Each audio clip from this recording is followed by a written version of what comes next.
నమస్కారం. నమస్తే రాజు గారు. నమస్కారం రహమా, ఎలా ఉన్నారు? బాగున్నా. మరి మాకు అసలు ఇందాక సిసలు సస్పెన్స్ అదే అసలు పెళ్లి చూపులు సిసలు ఏమైందో అసలు సిసలు చెప్పాలి. మసాలా కదా పెళ్ళి. ఉమ్, మా మామగారు అంతవరకు ఏదో తమాషా జరుగుతోంది, ఇదేమో కుదురుతుందా పెడుతుందా, ఏదో వీడు పెద్ద అమెరికా వాడు 20 సంబంధాలు వచ్చుంటాయి ఇప్పటికి, ఉమ్, ఏదో మొహమాట పడి సోమనాయుడు లక్ష్మణరావు చెప్పారు కాబట్టి చూపించాం, కానీ ఇది ఏమో అనుకున్నా నచ్చింది కుదిరింది అనగానే ఆయన బెంగడిపోయాడు. ఇప్పుడు అమెరికా పంపిస్తాను పిల్లని. బెంగ ఒకటే కండిషన్ అన్నాడు. ఏంటన్నాడు? పెళ్ళి అవగానే కూడా తీసుకెళ్ళిపోవాలి అమెరికా అన్నాడు. ఓహో, ఓకే. అంటే మేము అది కుదరదు సార్, దానికి ఒక వీసా కావాలి, మాకు వీసా నాకు అవన్నీ ఏం తెలియవు, ఈ అమెరికా వాళ్ళని నమ్మడానికి వీలు లేదు, చాలాసార్లు విన్నాం ఇక్కడో పెళ్ళి అక్కడో పెళ్ళి రెండు ఉంటాయని చెప్పి. సినిమా కథలన్నీ పాపం ఆయన కనిపించాయి. సినిమా కథ లేదు, కూడా తీసుకెళ్ళిపోవాలి. కూడా తీసుకెళ్ళిపోవాలంటే ఇది ఎలా కుదురుతున్నది, వీసా కావాలి, దీనికి నేను తతంగాలు అన్నీ ఉన్నాయి. అప్పుడు మళ్ళీ స్వామినాయుడు లక్ష్మణరావు ఆయన కూర్చోబెట్టి వేడి చెప్పి, అలా కుదరదు, మా వాడు వెధవ కాదు, మా వాడు మంచివాడే, కూడా మీరు కూడా వెళ్ళండి, వీసాకి అప్లై చేస్తాడు, వీసా 3 నెలలు పడుతుంది, వీసా రాగానే వెళ్తాడు. మొత్తానికి పెళ్ళికి ఒప్పించాం. ఇదంతా అయ్యేటప్పటికి 2 వారాలు అయింది. ముహూర్తం పెట్టాలి. మీ సెలవులో 2 వారాలు అయిపోయింది. 2 వారాలు అయిపోయింది. ముహూర్తం పెట్టాలి. చాలా హడావిడి చేస్తే వాళ్ళు ముహూర్తం పెట్టారు. ఆ ముహూర్తం ఎప్పుడు పెట్టారు? నా సెలవులు అయిపోయిన మర్నాడు. సెలవు అయిపోయిన మర్నాడు ముహూర్తం పెడితే నేనేమో మా భాషకి టెలిగ్రామ్ ఇచ్చాను, please extend the vacation by 1 more week అని. వెంటనే మళ్ళీ రిటర్న్ టెలిగ్రామ్ వచ్చింది. టెలిగ్రామ్ అంతా పైనుంచి కిందాక చూస్తే ఏం అర్థం లేదు అందులో. ఫ్రమ్ MW కెల్లాగ్ రాబర్ట్సన్ అవన్నీ కనపడుతున్నాయి, టు రాజీవ్ గంగూలీ ఆపోజిట్ గాంధీ బొమ్మ, ఇవన్నీ కనపడుతున్నాయి, కానీ అసలు మెసేజ్ కనపడలా అందులో. ఇదేంట్రా బాబు ఇలా ఉందని చెప్పేసి పోస్ట్ మాస్టర్ జనరల్ దగ్గరికి వెళ్ళాం కాకినాడ. ఆయన చూపించి, సార్ ఇందులో మెసేజ్ ఏంటున్నాను. ఇలా చూశాడు. మెసేజ్ ఏముందంటే ఒకటే మాట, NO నో. అదొకటి ఉంది అందులో. ఇప్పుడు ఎలా? అప్పుడు ఒకటే మార్గం, ఫోన్ చేయాలి. ఆ రోజుల్లో ఫోన్ అంటే ఏంటంటే పీపీ కాల్ అని ఉండేది, పర్సన్ టు పర్సన్ కాల్. అది మనం బుక్ చేస్తే ఆ కాల్ ఆపరేటర్ కనెక్ట్ చేస్తుంది. అంటే ట్రంకాలు ఉండేవి అలాంటి మోడల్. ట్రంకాల్లోనే పర్సన్. ట్రంకాల్ అంటే ఏంటంటే వాళ్ళు కాల్ చేస్తారు, అవతల ఎవరు ఆన్సర్ చేస్తే వాళ్ళు వచ్చుతారు. పర్సన్ టు పర్సన్ అంటే ఆ పర్టికులర్ పర్సన్కే. దానికి 3 గంటలు పట్టచ్చు, 4 గంటలు పట్టచ్చు, ఎంతైనా పట్టచ్చు. సో మేము క్రౌన్ టాకీకి వెళ్ళిపోయి నాయుడు గారి దగ్గరికి, వాడి ఫోన్ అక్కడే ఉండేది ఫోన్, ఇంట్లో మా ఇంట్లో ఫోన్ లేదు. మొత్తం కాకినాడ మొత్తానికి 10 ఫోన్లు కూడా లేవు ఆ రోజుల్లో. ఫోన్ చేసి కాల్ బుక్ చేసి అక్కడ కూర్చునేవాళ్ళం. సో 6 గంటలు 6 సినిమాలు చూశాను. అంటే రామారావు సినిమా ఒకటి, నాగేశ్వర సినిమా ఒకటి, ఇప్పుడుగా చూసాడే. కాల్ బుక్ చేశాం. కాల్ బుక్ చేస్తే ఎంతకీ వెళ్ళదు కాల్. నెక్స్ట్ ఆల్టర్నేటివ్ ఏంటి, లైట్నింగ్ కాల్ అని ఒకటి ఉంది. లైట్నింగ్ కాల్ అంటే ఇన్స్టంటేనియస్గా అప్పటికప్పుడు కనెక్ట్ చేస్తారు. దాని ఖరీదు మామూలు ట్రంక్ కాల్ కంటే 50 రెట్లు ఎక్కువ. అమ్మో, అంటే వాచిపోతుంది అన్నమాట. లైట్నింగ్ కాల్ బుక్ చేస్తే మా బాస్ దొరకల. అప్పుడు లైట్నింగ్ కాల్ అశోక్ కుమార్కి బుక్ చేశాం. బుక్ చేసి, గురువు మరి ఇలాగ పెళ్లి కుదిరిపోయింది, ఎలాగంటే నాకు మటుకు ఏం తెలుసు, కనుక్కుంటాను అని చెప్పేసి అశోక్ కుమార్ పర్సనల్గా మా బాస్ దగ్గరికి వెళ్ళి, ఇండియాలో పెళ్ళి ఎలా అవుతాయి, ముహూర్తం అంటే ఏంటి, వాళ్ళకి తెలియదు కదా. మా బాస్ అంటాడు, why can't you get married couple of days earlier అంటాడు. అది కుదరదు,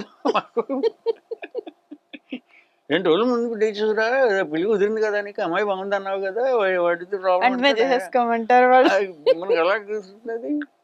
సో మొత్తానికి 1 వారం ఎక్స్టెండ్ చేశాడు. Loss of pay. ఓకే.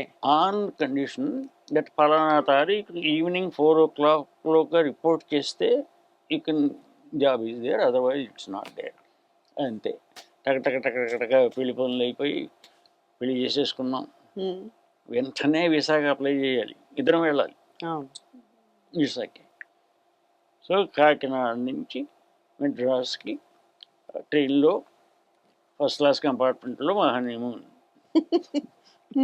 వెళ్ళిన మర్నాడే మెడ్రాస్ వెళ్ళి అక్కడ పామ్ గ్రోవ్ హోటల్ అని ఒకటి ఉంటుంది కాన్సులేట్ పక్కనే, వెళ్ళి అప్లై చేసి అప్పటికే నాకు సితాన్సీ గారితో పరిచయం ఉంది. 78 అప్పుడే జస్ట్ పరిచయం. సితాన్సీ గారి దగ్గరికి వెళ్ళాము. తర్వాత రామకృష్ణదాస్ సినిమాలో వి రామకృష్ణన్ పాటలు పాడేవాడు, సుశీల వాళ్ళ అక్కయ్య గారు అబ్బాయి, అతను నాకు చాలా క్లోజ్ ఫ్రెండ్. వాడిని చూసి మెడ్రాస్లో రైలు ఎక్కాం. రైలు ఎక్కుతున్నప్పుడు తమాషా, స్టేషన్కి వచ్చాము, సెంట్రల్ స్టేషన్కి. నేను మా ఆవిడ రైలు ఎక్కుతుంటే మామూలు పక్కకు తీసుకెళ్ళి ఒక ఆవిడని నడిపించుకుంటూ కంపార్ట్మెంట్ ఎక్కించారు. పెట్టి పడిపోయింది ఆవిడది, చిన్న పెట్టి. నేను ఇలా ఎత్తుకుని ఇలా చూసా, సావిత్రి, మహానటి సావిత్రి. అసలు ఆశ్చర్యం అనమాట. అంటే అప్పటికే ఆవిడ she was already in a bad shape, నడవలేకపోతుంది, she was already drunk. So ఆయన పట్టుకొచ్చి ఓ కంపార్ట్మెంట్లో, మా పక్క కంపార్ట్మెంట్లో పెట్టాడు. నెక్స్ట్ మీ ఇద్దరం ఎక్కాం. నలుగురు ఉండే ఫస్ట్ క్లాస్ కంపార్ట్మెంటు. మేము ఇద్దరం కూర్చున్నాము. ట్రైన్ కదలడానికి 5 నిమిషాల ముందు ఇంకొక ఇద్దరు తీసుకొచ్చి కింద వ్యక్తమై పడుకోబెట్టాడు. శుభ్రంగా తాగేసి ఉన్నాడు, పడుకున్నాడు. మా ఆవిడ అడిగి చచ్చిపోతాను, తాగేసి ఉన్నాడు. తాగి లేకుండా ఉంటే వాడు ఏమైనా చేస్తాడు, కానీ తాగేసినాడు ఏం చేస్తాడు, పడిపోయాడు. అలా కూర్చుంది ఆవిడ. నేను పైబడి తిరిగి పడుకున్నాను. తెల్లారగట్ట 5ంటికో 6ంటికో విజయవాడ వస్తుంది ఆ ట్రైన్. విజయవాడలో దిగి చూస్తే వాళ్ళిద్దరూ కబుర్లు చెప్పేసుకుంటున్నారు. ఏంటి ఇలా కబుర్లు చెప్పుకుంటారు అని చూస్తే ఎక్కడో చూశాను మొహం, ఎక్కడో చూశాను. తీరా చూస్తే అతను ఎవరంటే సినిమా యాక్టర్ చలం. మట్టిలో మాణిక్యం ఇలాంటి వాటిల్లో, ప్రేమించుడు వాటి అన్నిటిలో ఆంధ్ర దిలీప్ కుమార్ అని పేరు అప్పట్లో. చలం బాగా మాట్లాడుతున్నాడు మా ఆవిడతో. అందరూ అమ్మాయి, నేను అమెరికా నుంచి వచ్చాను, ఆ అమ్మాయి అమెరికా వెళ్ళడానికి వీసా కోసం వచ్చిందని కానీ లేచిపోయాడు ఇంక మనిషి. ఆయనకి ఎప్పటి నుంచో అమెరికా వెళ్ళాలి, అక్కడ చింతామణి డ్రామా వేయాలని కోరిక. చింతామణి డ్రామాకి చాలా పేరు ఉన్నవాడు చలం. సో అప్పటి నుంచి నాకు కనీసం 6 ఉత్తరాలు రాశాడు, నాకు వీసా స్పాన్సర్ చేయండి, నేను టీంతో సహా వస్తాను అమెరికా. ఇవి కుదరలేదు, ఏమో అవ్వలేదు. కానీ మంచివాడు, very very nice man. So అది సినిమా యాక్టర్లు ఇద్దరిని కూడా ఆ విధంగా ఒకటేసారి అక్కడసారి అదే సరే చూసాం, వెళ్ళాం. అయిన తర్వాత ఒక 3-4 నెలలకి నేను వెంటనే మళ్ళీ యూఎస్ వచ్చాను. ఎప్పుడు రాగానే డైరెక్ట్గా ఎయిర్పోర్ట్ నుంచి 3:45 PM వర్క్కి వెళ్ళాను. Able to keep the job. ఎందుకంటే బాస్ చేతిలో కూడా ఉండదు, they all follow the rules, అంతే. This how it is. So అలాగా పెళ్ళి మొత్తానికి అయిన తర్వాత 78 ఏప్రిల్లో మా పెళ్ళి అయింది. బట్ లైక్ ఆగస్ట్ మా అమ్మాయి వచ్చింది, మా ఆవిడ. ఇక అదొక ఎయిర్పోర్ట్లో రిసీవ్ చేసుకోగానే ఆ రోజు ఈవినింగ్ రవి తమిరిసా అని మా ఫ్రెండ్ వాళ్ళ ఇంట్లో పార్టీ. ఎయిర్పోర్ట్ నుంచి ఇంటికి వెళ్ళి ఆ అమ్మాయి స్నానం చేసి బట్టలు మార్చుకోగానే రవి వాళ్ళ ఇంటికి వెళ్ళిపోయాం డైరెక్ట్గా. తన ఫ్రేమ్ ఆఫ్ మైండ్ ఎలా ఉందంటే నేను ఎవడో తెలియదు, ఫస్ట్ టైం చూసి పెళ్లి చేసుకుని వారం రోజుల్లో అసలు ఏమిటో కూడా తెలియకుండా కేమ్ బ్యాక్. చేత ఈ స్ట్రేంజ్ ఫెలో ఎవడో ఎయిర్పోర్ట్కి వచ్చి రిసీవ్ చేసుకుని ఇంకో చోట ఎక్కడికో పట్టుపోతుంది. సో రవి వాళ్ళ ఇంటికి వెళ్తే వాళ్ళు నానాడు చేసి మా దగ్గర చేత దండలు మార్పించి పార్టీ చేసి మేము బయటకు వచ్చేటప్పటికి నా కారుకి మళ్ళీకి వాళ్ళందరూ దండలు కట్టేసి డబ్బాలు కట్టేసి నా ఆవిడ చేసి జస్ట్ మ్యారీడ్ అని రాసేసి ఆవిడ చేశారు. అంతా కూడా nice nice friends, sweet memories ఇవన్నీ అప్పుడు. Excellent memories. So this is. So తర్వాత మరి మీ మొదటి ఉద్యోగ ప్రస్థానం కెలాగ్స్లో జాయిన్ అయ్యాక అక్కడ అనుభవాలు ఎలా గడిచాయి మీకు అందులో? కెల్లాగ్లో జాయిన్ అయిన తర్వాత బేసిక్గా 1 or 2 years చెందిన తర్వాత, పెళ్ళైన తర్వాత మా ఆవిడ వచ్చిన తర్వాత కొన్ని కొన్ని అనుభవాలు ఖచ్చితంగా చెప్పుకోదగ్గవి జరిగాయి. పెళ్ళైన కొత్తలోనే ఏదో మ్యాటర్ ఆఫ్ ఫ్యాక్ట్ మొట్టమొదటి రోజు మా ఆవిడ వచ్చిన తర్వాత 2వ రోజు, అంతవరకు చెప్పాను కదా నేను ఫ్రైలీ లోల్ ఫ్రైలీ మేము అందరం లంచ్కి వెళ్ళేవాళ్ళం.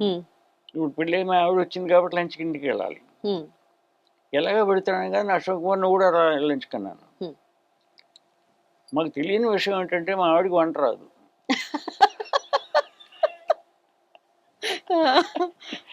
నేనేమో మామూలు అలవాటు ప్రకారం అశోక్ యూఎల్స్ కమలాంగ్ ఫర్ లంచ్ అంటే నేను ఫోన్ చేసి మా ఆవిడకి ఇంటికి ఫోన్ చేసి నేను అశోక్ కుమార్ లంచ్కి వస్తున్నాను అని. ఏం చేస్తుంది, వచ్చి చూసాం ఇంట్లో ఒక గిన్నె ఉంది, అందులో వేడి నీళ్ళు ఉన్నాయి, అందులో 4 ఆకులు ఉన్నాయి. ఏం జరిగింది అంటే రోజు పొద్దున్నే నేను ఆ రోజుల్లో లెటర్స్ అని ఉంటుంది, బ్రేక్ఫాస్ట్ తినడానికి ఈ ఆకులు అలములు తింటాం. అది చూడడానికి క్యాబేజీలో ఉంటుంది. సో తనకు వంట రాదు, ఏం చేయాలో తెలియదు. ఆ క్యాబేజ్ ఏదో కనపడింది, సో దాన్ని తరిగేసి వేసి నీళ్ళలో వేసేసింది, ఉడకబడదాం కదా అని. అది నీళ్ళలో కలిసిపోతుంది, అది పూర్తిగా సాఫ్ట్ గా నీళ్ళు అయిపోతుంది అనమాట అంతాను. తర్వాత ఏం చేయాలో తెలియలే తనకి. సో బిక్కమహేష్ కూర్చుని మీదనే వెళ్ళేటప్పటికి మరి అన్నం ఉండరా? ఫస్ట్ లంచ్ టైం అది. వాడు అశోక్ కుమార్ చచ్చాడు, భలే ఉందా నీకో, నీ పని చూసుకో ఇంకా. Nice feel. ఏదో తొందరలు పడ్డాం అప్పుడు. అంటే తనకి జస్ట్ అమ్మ చోటు బిడ్డ, తండ్రి చోటు బిడ్డ, గారాబంగా పెరిగింది. 2 చెల్లెళ్ళు 2 తమ్ముళ్ళు, అందరూ కూడా మంచి ఆరాధనాభావంతో ఉండేవారు. నైస్. ఏం చదువుకున్నారు గిరిజీ గారు? తను MA ఫిలాసఫీ ఆంధ్ర యూనివర్సిటీ, అంటే కాకినాడలో BSc చేసింది. అది చాలా చాలా ఉపయోగపడింది. తర్వాత చేసి మామగారు వైజాగ్లో ఉన్నారు కాబట్టి ఈవిడ ఇంకెక్కడా ఉంచడం ఇష్టం లేక వైజాగ్లోనే చదవాలంటే ఏం చదవాలంటే ఆంధ్ర యూనివర్సిటీలో ఏదో MA ఫిలాసఫీలో సీట్ వస్తే చదివింది. అంతా వానాకాలం చదివే, పెద్ద ఏదో పొడి చేద్దామని కాదు. తమ్ముళ్ళు 2 డాక్టర్లు. ఆ తర్వాత వాళ్ళిద్దరు కూడా బాగా చదువుకున్నారు, చెల్లెళ్ళు 2 కూడాను. ఇప్పుడు అందరూ ఒక తమ్ముడు తప్ప మిగతా వాళ్ళందరూ అమెరికాలోనే ఉన్నారు, యూఎస్లోనే ఉన్నారు. సో ఈ ఉద్యోగ పరంగా ఏమైందంటే మా పెళ్ళైన ఒక నెలకో 2 నెలలకో నేను చేస్తున్న ప్రాజెక్టులకు, నేను డిజైన్ చేసింది ఒక ప్రోటోటైప్ ల్యాబొరేటరీ చేసినా కూడా ఒక రియల్ పవర్ ప్లాంట్ కాలిఫోర్నియాలో రివర్ సైడ్ ఉంది. సో నేను రివర్ సైడ్ వెళ్ళాల్సి వచ్చింది. రివర్ సైడ్ వెళ్ళి అక్కడ రియల్ పవర్ ప్లాంట్లో real sulphur dioxide, real calcium, ఇవన్నీ ఏవో మెజర్మెంట్స్ అవి తీసుకుని ఏదో చేయాల్సి వచ్చింది. తను ఒక్కరితోనే ఇంట్లో వదిలేయడం ఇష్టం లేదు. సో తను కూడా తీసుకెళ్ళాం. సో ఇద్దరం అక్కడ హోటల్లో ఉన్నాం. ఫ్లైట్ ల్యాండ్ అయిన తర్వాత 3 4 మధ్యాహ్నం అయిన తర్వాత నేను వర్క్కి వెళ్తూ రిపోర్ట్ చేద్దామని మా ఆవిడ కూడా తీసుకెళ్ళా కూడా. అంటే అమెరికా అంటే ఎంత అమాయకంగా ఉండేవాడినో ఆ రోజుల్లో. ఒక ఎగ్జాంపుల్, ఇక్కడ విషయాలు తెలియక మా ఆవిడ కూడా తీసుకెళ్ళాను. సో ఇద్దరం ప్లాంట్కి వెళ్ళాం, పెద్ద సెక్యూరిటీ అంతా ఉంటుంది. లోపలికి వెళ్ళాము, నేను నా సూపర్వైజర్తో అన్నీ మాట్లాడాను, ఇంటికి వచ్చాము. మనాడు పొద్దున్నే ఫస్ట్ 8 o'clock ఫోన్ కాల్ నాకు మా బాస్ నుంచి. ఏమిటి నువ్వు చేసిన పని అన్నాడు first dialogue. What is that nonsense అన్నాడు. ఏంటన్నాను అంటే you took your wife to the plan అలా తీసుకువెళ్ళకూడదా అసలు? అన్నాడు. అంటే ఇదే అడిగాను. టేక్ కేర్ అంటే no no no no they have insurance situations they have all kinds of rules and regulations you simply cannot take your wife and children and all that and go to a work place this is the last warning and first warning. అడిగిపోయాను. అదే తెలీదు అదే మనకి work ప్లేస్కి మనం ఇష్టం వచ్చినట్టు వెళ్ళి వేషాలు వేయడానికి వీలేదు, మనకు తెలీదు మనకి. సో అది ఇక్కడ అసలు గొడవ మొదలైంది. కాలిఫోర్నియాలో దిగాము, ఓ రోజు అయిపోయింది. లంచ్కి వెళ్ళాం అనుకో, ఏం తింటావు అంటే కోక్ అనేది. ఏం తాగుతావు? కోక్. అంటే ఎక్కడ బయట తినే తిండి అస్సలు she doesn't have an understanding of what to eat and what not to eat. ఒక రెస్టారెంట్లో ఇండియన్ ఫుడ్ అంటూ దొరికే క్వశ్చనే లేదు. ఇండియన్ రెస్టారెంట్స్ లేనే లేవు. అందులో మనం వెళ్ళింది కొత్త ప్లేస్, రివర్ సైడ్, అసలు తెలియదు. సో బ్రెడ్ తిందు, అందులో చీజ్ వాసన పడదు, పిజ్జా అంటే ఏమిటో తెలియదు. అంటే అప్పుడే వైజాగ్ నుంచి దిగిన వ్యవహారం ఇదంతాను. ఈవిడ ఆకలితో చచ్చిపోతుందేమని భయం వేసింది నాకు. ఎందుకంటే ఏమి తిందావు, ఏమనంటే కోకోకోలా ఒకటి దగ్గర. ఇప్పుడు ఇలా కాదు, ఇవన్నీ ఎక్కడో అక్కడ మనం ఎవరినో ఒక ఇండియన్ ఎవరినో పట్టుకోవాలి, లేకపోతే ఈవిడ ఆకలితో మనం ఏం చేయాలి తెలియట్లా. అప్పుడు మళ్ళీ ఇల్లు పేజెస్ చిట్టా తీసి ఇందులో ఎవడన్నా తెలుగు పేరు ఎక్కడన్నా కనపడుతుందా అని చూస్తుంటే రివర్స్ సైడ్ ఎల్లో పేజ్లో రావు దూరి అని పేరు కనపడింది. అమ్మ దొరికాడు.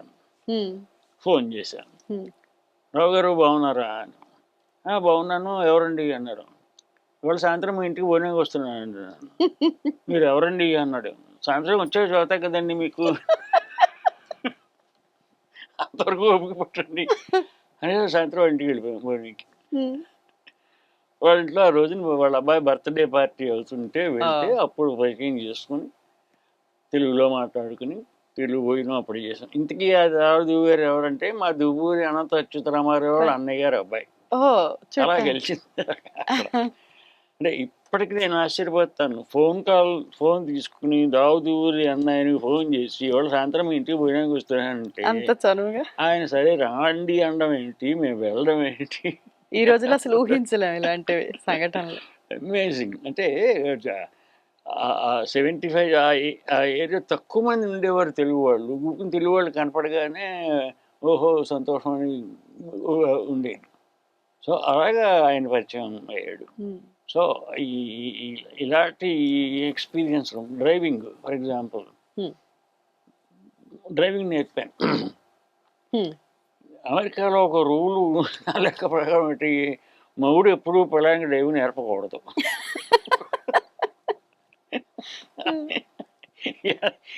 ఒక చెప్పకూడదు, ఇది చెప్పానని తెలిస్తే మా ఆవిడ చచ్చాడు కోపడుతుంది. మా మా కారు గరాజ్ ఇక్కడ ఉంటుంది, కారు ఇక్కడ ఉంది.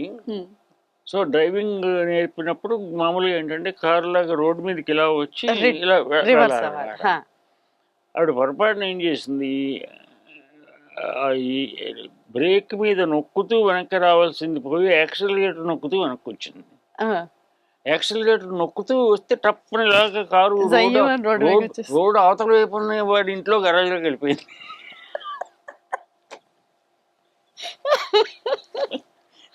లక్కీగా ఇల్లు ఇంకా కన్స్ట్రక్షన్లో ఉంది. సో మా కారుకి డ్యామేజ్ అయింది, వాడు గరాజ్ పాడైపోయింది, అది వేరే సంగతి.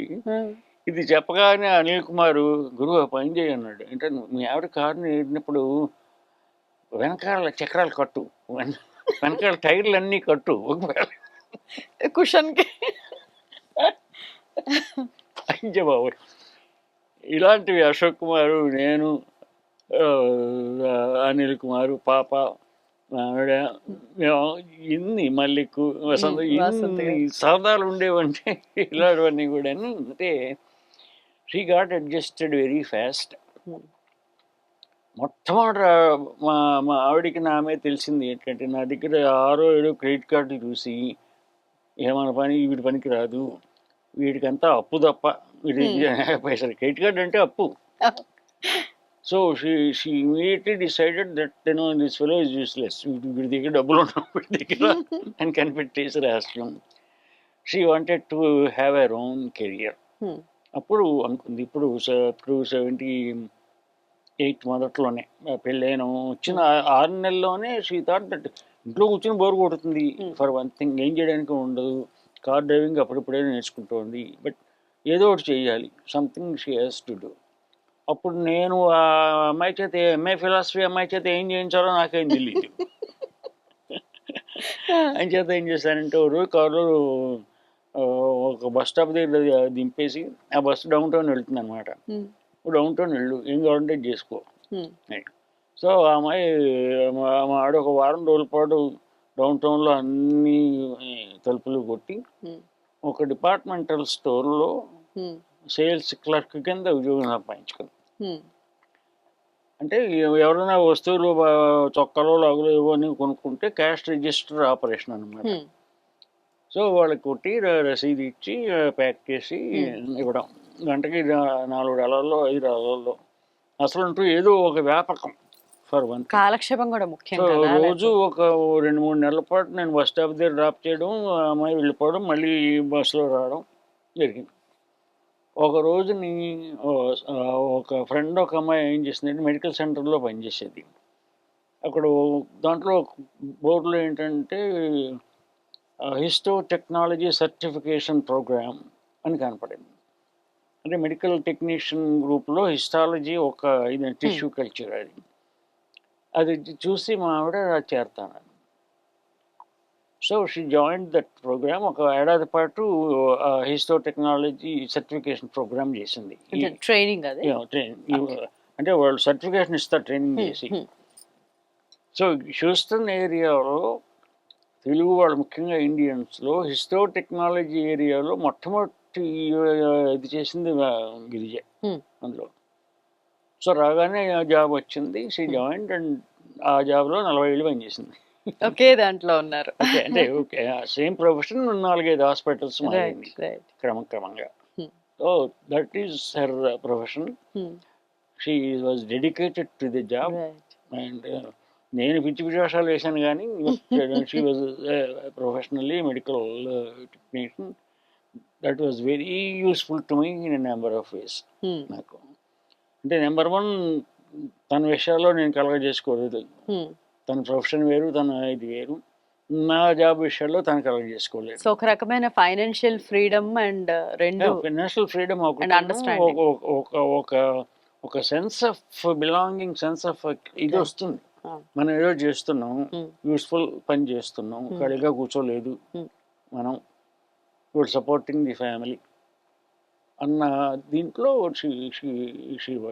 ఇది అంటే భార్యాభర్తల మధ్య ఒక మంచి అర్థం చేసుకోవడానికి మంచి అండర్స్టాండింగ్. ఇది ఒకసారి నాగపణి శర్మ గారు చెప్పినట్టుగా, రాజుగారు మీ అదృష్టం వల్ల మీకు అనుకూలవతి అని భార్య వచ్చింది, ఆ అదృష్టం చాలా మందికి రాదు అన్నాడు. మరి ఆయన సంగతి నాకు తెలియదు.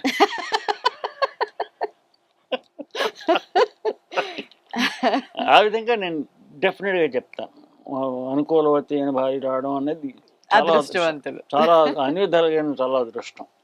Money is one part, money is not the issue, but ఓవరాల్గా సంసారం గడవడం, సామరస్యంగా జీవితం ఉండాలి అంటే ఇద్దరు వ్యక్తులు, భార్యాభర్తలు, ముఖ్యంగా భార్యాభర్తలు అయితే సామరస్యంగా ఉండకపోతే సినిమా అవుతుంది. అదే